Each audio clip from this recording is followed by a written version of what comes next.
Whenever I visit the Olympic coast, I seem to fall in love with it a little bit more, and this trip has been no exception. No matter how many times I come here, I always find something new to inspire me.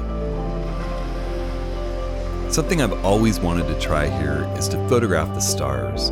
I've shot star photos in the mountains, like this shot from the rim of Mount St. Helens, but never in a place like this.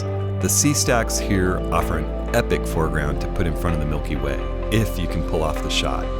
There are a lot of variables conspiring against you. For it to work, the stars really have to... you get the idea.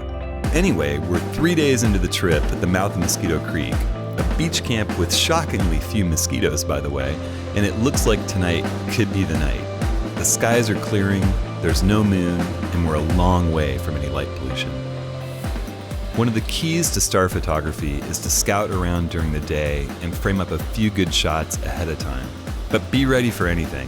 You might luck out and find something else to photograph, like this rookery of cormorants I found down the beach. I ended up spending a lot of time with them and getting one of the best shots of the day.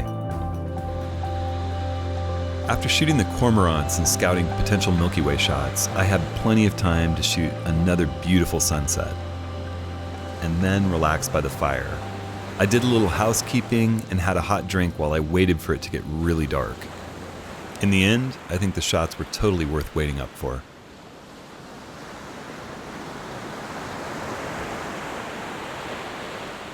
Tonight was just an amazing starscape. We didn't have any clouds at sunset, and after dinner, looked out and the stars were just blazing. So I set up a shot with a rock just outside of camp on the edge of the ocean to shoot the Milky Way behind it, and surprisingly there was a lantern going in camp, and it just total by happenstance. It was just the right illumination to kind of light the rock eerily.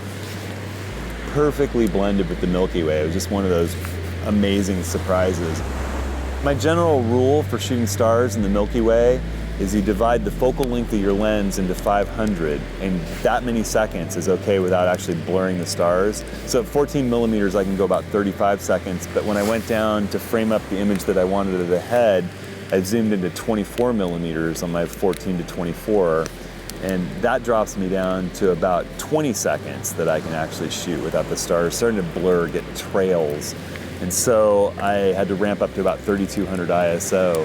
But I know that on my D810, I can still get a pretty clean image from that with some noise reduction after the fact. So tonight, the images were just fantastic. You know, it's so nice to be far away from lights in the wilderness and have the stars in the Milky Way shining bright, and a beautiful seascape like this with stacks and rocks. I mean, it doesn't happen that often. It's fantastic to be out here and be able to get that.